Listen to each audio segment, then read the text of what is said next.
अस्सलाम वालेकुम, सुमी के चैनल पे आप सबका वेलकम है। और आज हम बनाने वाले हैं बहुत ही आसान और बहुत ही सस्ती सी डिश। तो चले शुरू करते हैं। सबसे पहले हमने लिए ये कुछ इंग्रेडिएंट्स और उनको हम कर रहे हैं, कट कर रहे हैं और तैयार कर रहे हैं। जैसे कि हमने आलू लिए हैं और उनको छील लिया है और देखें इसको इस तरह से हमने काट लिया है। और साथ ही हमने लहसुन और अदरक भी काट लिया है। हरी मिर्च जो है हमारी, उसको भी हमने इस तरह से ना दो दो पीस कट कर लेने हैं। अगर आपको बारीक काटनी है तो आपकी अपनी मर्ज़ी है, लेकिन मैं जो है ना मैंने दो दो कट किए हैं, क्योंकि जिसको पकड़ के खानी है वो खा ले और जिसको नहीं खानी वो अवॉइड कर दे। तो जो अदरक है उसको मैंने ना इस तरह लंबा लंबा काटा है, बारीक बारीक सा। इसके दो फ़ायदे हैं, एक तो मैं आधा डालूँगी मिडल में और आधा जब एंड पे तैयार हो जाएगी ना फिर डालूँगी।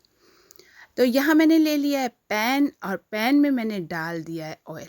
ऑयल को हम करेंगे गरम। अगर घर में कोई चीज़ नज़र ना आ रही हो कि आज क्या पकाना है, तो आलू साहब तो हमेशा रेडी हैं। तो आलू को जो है ना वो आप बना सकते हो एनी टाइम। और मज़ेदार कैसे बनाने हैं उसके लिए मैं आपको बता रही हूँ। तो देखें लहसुन हमारा जो है वो कड़कड़ा गया है। तो अब मैं डाल दूँगी अपनी ऑल पर्पस सॉस।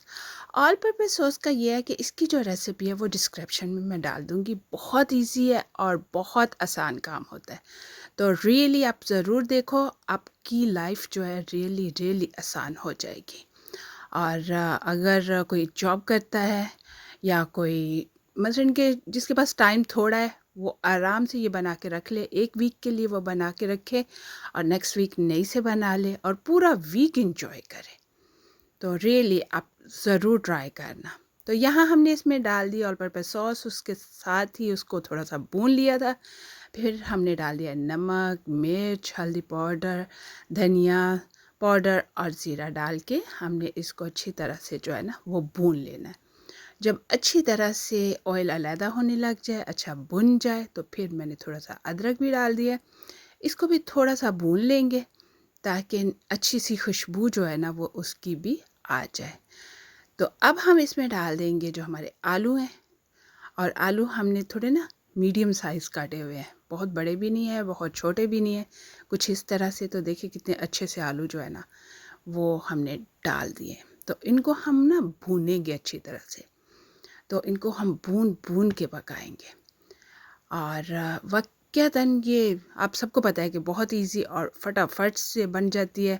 और सबसे बड़ी ये बात होती है कि आपको और कोई सब्ज़ी याद आए ना आए, कुछ और मसलन की चीज़ मिले ना मिले, आलू तो घर में ज़रूर मिल जाते हैं। वैसे तो आलू एक ऐसी चीज़ है जो हर सब्ज़ी में चली जाती है, गोश्त में इवन चली जाती है, हर चीज़ में आप इवन आप पुलाव चावलों वगैरह में भी आलू डालते हो। लेकिन कभी सादे बना के देखो तो उसका भी टेस्ट जो है ना वो भी बहुत ज़बरदस्त है। और अगर सैलेड वगैरह के साथ खाने हों या इजी खाने हों तो फिर आराम से आप बुने बुने बना सकते हो। लेकिन अगर आपका दिल कर रहा है कि इसको ज़रा चावलों पे डाल लें तो फिर आप शोरबे वाले भी कर सकते हो। आलू तो एक ऐसी सब्ज़ी है कि उसको हर हाल में ही आप ना खा सकते हो। तो ये देखिए जी आलू हमारे भुन रहे हैं।